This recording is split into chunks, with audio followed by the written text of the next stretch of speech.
So this is the story of self, us, and now. As Michelle said, a very powerful organizing tool.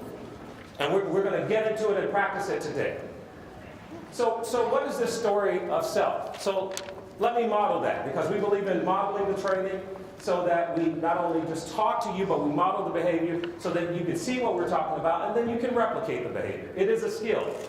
It is a skill. We're introducing skills this weekend to hopefully change behaviors and get you to practice some things that maybe you already do this, and maybe you've never done it, maybe you're terrified, maybe you're pro at it. But we want you to at least try it out, okay? So I'm going to ask you to remain open. As I said, my name is Cory. You should know that I was born in the South, and I love the South. Born in Memphis, Tennessee, and raised in Jackson, Mississippi, my hometown. And when I think about my own story, I've had a wonderful 36 years. But I remember being in junior high school in the 9th grade.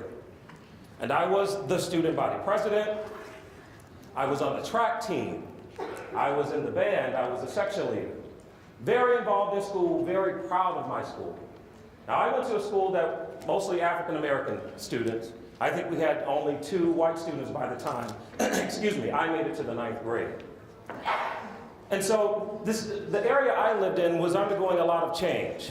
I would venture to say I think most of my classmates probably were free and reduced lunch, and so the neighborhood that I lived in was really in the early 90s in decline for a lot of different reasons. But we were a very proud school and a very proud community. And one of the things that we had been asked to do the summer before going to the 9th grade was to sell world's finest chocolate. How many of you have ever? Okay. It was just one of the things that we had to do in order to purchase a band uniform, because where I came from, the school didn't supply anything, instruments, none of that. And you need spats, and you got to buy the hat, and you got to buy the music, and the sheet music, and the gloves, and you know, da-da-da-da-da-da. So I worked very hard that summer to raise enough money. And I'm glad that my mom didn't just buy the uniform. 4 kids, including me, 3 older siblings. She, by this time, was a single parent. My dad had died in '86. And so things certainly changed for us then, financially changed for us. And so I'm glad she really forced me to work hard, to sell candy, save my money, to buy my own uniform. It taught me a lot, okay? Gave me a lot of values, made me who the man, and part of that was made me who the man I am today. That work ethic. So I worked hard, saving my money. Our band uniforms were red and blue mostly, with white. And that's important for my story. And you'll understand why in a second. And so working hard that summer, selling candy, eating a lot of it, and selling it, and my mom selling it, I finally had enough money to buy our uniforms. Now, while this was happening in the early 90s, gangs had started to move from the Midwest and the West into Jackson, Mississippi. And we primarily had 2 gangs. I think on the West Coast you call them Crips and Bloods. We call them Vice Lords and Folks. One wore red, one wore blue. So now school begins. And there's all this talk of gang activity. You started to see things spray painted on walls in the neighborhood, pitchforks and all sorts of gang symbols. Remember, I said my band uniform was primarily red and blue. So we have an assembly one day. Principal brings in the police, and they do a presentation on gangs and gang colors and what it means. And blue meant folks, and red meant Vice Lord. So if you see folks wearing these colors, chances are they have been introduced to a gang. What do we do at our school? We're the Mighty Eagles, and we're red and blue. Does it mean that I'm a gang member if I wear red? Does it mean that I'm a gang member if I'm in my band uniform? Well, the school, in response to some of the issues around our community, started to say, well, you can't wear your track t-shirt. You can't wear that band t-shirt. You should wear white or some other color to school. Now, imagine being told that and you've spent your summers, that entire summer, and probably before that, saving your money and working and getting your band uniform and getting everything you need, and you can't wear your stuff. And then lo and behold, one weekend, a group of students at my school, they were at, I think, the skating rink. And a fight happened at the skating rink, and then on Tuesday morning, some of those boys from a neighboring school decided to come to my school. And so before school could start, there was this big fight. And before you knew it, the media was there.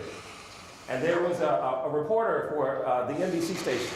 Loved her dearly, grew up watching this woman, and I really looked up to her. And she did a story that night that basically said Brinkley Junior High School was overrun with gangs. And the students there was the biggest fight ever. And students were injured, and there were competing gangs in the school. And then it tied to the socioeconomic. And I mean, all of these assumptions were made in my head about us as a student. And I was pissed. I'm not going to even try to dress that word up. I was pissed, man. I was pissed. And I'm the student body president. And in the midst of me being teed off, I'm sorry, on a Sunday morning, I am from the South, in the midst of me being mad, okay, so that I don't alienate you with my words, language matters, I was complaining in English class, and my wonderful, wonderful teacher, this is why, one of the reasons why I love teachers, she said, well, if you're so pissed off, do something about it. What can I do? She said, well, you're a great writer. I said, well, yeah. No, you are a great writer. Write. What will I write? Write an op-ed. Well, what is that? Well, let me tell you what it is, and I'll help you write it. I didn't think it would get published. We wrote it. 2 days later, we submitted it to the daily newspaper, and lo and behold, here is my picture on that Friday with an op-ed and my picture complaining about the media and the treatment of my school.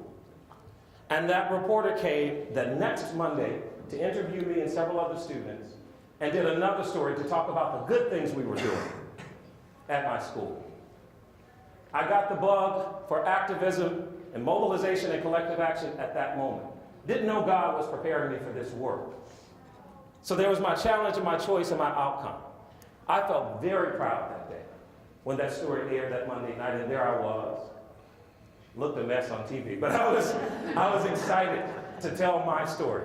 And that's what you're going to do today. And that is the power of narrative.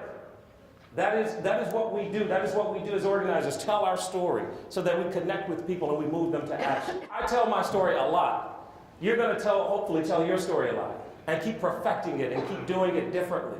And it only gets better with time. So don't worry about it if you've done it before, if you've never done it. You're going to always do it, and it will slightly change all the time. And then we're going to view a couple of examples of great storytellers, and then get you, of course, to practice it. So that's our goal. Things to remember. Every one of you in this room, you have a story, and it is worth telling. It is worth telling. Don't be ashamed of telling your story. People need to hear it. I think Michelle talked about the media and their attempts to change the narrative and control the narrative around public education, around teachers, and around unions. If we don't ever say anything, if you don't start telling your story, not the big NEA at 1201 16th Street. Now, our communications colleagues do a fantastic job of trying to control the narrative and change the narrative. But when you tell a story, it's quite different. I got to tell you, I've seen it happen over and over and over again as an organizer. So when you tell the story, it's quite different. It's always a work in progress. So what does storytelling have to do with leadership? Just for today, now you may have a lot of different definitions about leadership, but just for today, can we settle on this definition of leadership? Taking responsibility for enabling others to achieve purpose in the face of uncertainty. Why do we tell stories? We tell these stories because we want to connect with people. It is the way in which we understand the world. There are morals that we hear in these stories. There are values. We hear why, we learn why the hero is the way he or she is, what helped them make a decision, what challenge they faced, what choices they made, what were the outcomes or the outcome. We do this daily in our work, or we should do this daily in our work. Because as I said before, if someone is looking to understand, I'll just say the union, because we hear a lot of this, I hear a lot of this as an organizer. Why should I join the union? What is the union doing for me? I don't see the relevancy of the union. What is it? Why should I give you my money? What is it that they really do? People are trying to make sense. They're trying to make meaning of this word union, this organization, this association, whatever the term you use to describe your local association. They're trying to make sense of it. They're trying to understand it. And so you've got to help them understand it. And so it's how we help them to do it and why. And I'm going to go back to the how. The how is the head. And a lot of this is in your handout. It is the strategy, the tactics, for those of you who are more linear thinkers. Why am I doing this? How does this benefit me? What is this union about? What do they work on? And then there are the folks that need to understand it from the heart. What's your purpose in doing this? What's your vision for doing this? Why do you do this? Why do you care so much? Why are you in education? Why are you in this union? So you've got to learn to speak as a leader. We're talking about leadership competencies. You've got to learn to tell your story, and you've got to learn to tell it from the perspective of the head and the heart. Because different parts resonate with different people. And you can't just use, one part, the head or the heart. You've got to really use both. What if we only use the head to tell the story? That's not a rhetorical question, by the way. No connection. No connection. What else? Lose half the people. Right. Anyone else? No meaning. No meaning. Feels empty to some people, especially those folks who are looking for you to tell it from the heart. What happens if you only tell it from the heart? Not as credible. No purpose. Say it again. Not as credible. Not as credible. No purpose. No purpose. Now, remember, we're just dealing with self. But that us and now is so critical. Because if you only just stay with my story, you may start to sound a little egotistical, and people may turn you off. But it's a ladder, so to speak, where you're moving from us to now, from self to us to now, to that action. Because the story is intended to do that. You're going to need folks to join this movement. And you're going to need folks to not just join, but to actually belong to this movement. What we're doing is this is a movement. This is a social justice movement. Much like the civil rights, much like women's rights. This is a movement. And this is our time, I really believe, to really get out in front and lead in this movement. And begin to turn the tide against public education associations, teachers, students, and unions. And you're going to be the storytellers. You're going to be the people that do that. Everybody's not going to be a Dennis Van Roel, and you don't have to be. You can be the leader right in your school building, in your community. You can be that storyteller that connects with people, that moves people to action. When we're telling these stories of self, us and now, you may not get to all of this in your story of self. But this is what you should be looking to do in the short few minutes that you normally get with folks. You're moving them from this place of inertia, standing still, being frustrated, not willing to get in, get their hands dirty, feeling victimized. There's no hope. Why bother? Superintendent hates us. The state legislature hates us. The governor hates us. The right wing hates us. Cory hates us. Okay? Apathy. Moving them from apathy to anger. And anger is not a bad thing. I like, as an organizer, to agitate people.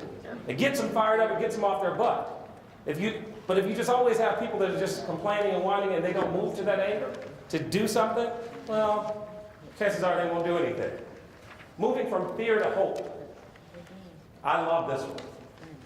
This sense that things can be better. As an organizer, I get up and I deal with this tension between the world as it is and the world as it should be. And there's so many things that keep me up at night that piss me off. There's that word again. But there's this hope. I've got to have this hope that things can get better. When I see poor kids in communities struggling, I've got to believe as an organizer that things can be better. When I see racism, I've got to believe that things can be better. When I see injustice, I've got to believe that things can be better. Otherwise, there's no need to do this work. The same should be with you. Isolation and solidarity. So many of you may have felt isolated at one point or another. I can tell you so many of our members do. And it is a tactic and a strategy, by the way, that a lot of the folks that you may not like and may not have gotten along with, they do it. They do this. It's a divide and conquer. They see you in the school building. If you're the only one speaking out, if they're a very strong or abusive leader and they're all into their power and it's a power over situation, guess what? They're going to try to isolate you and make you feel like you're alone. And have you ever been in that situation as a building rep or a local president where you felt isolated? Marginalized? Right.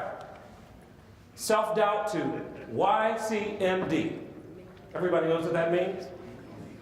You can make a difference. That's that action piece that we're not going to get to today, but that is so important. Moving from this self-doubt that I, Cory, you, Debbie, Don, all of you can make a difference. And you don't have to have a title to do that.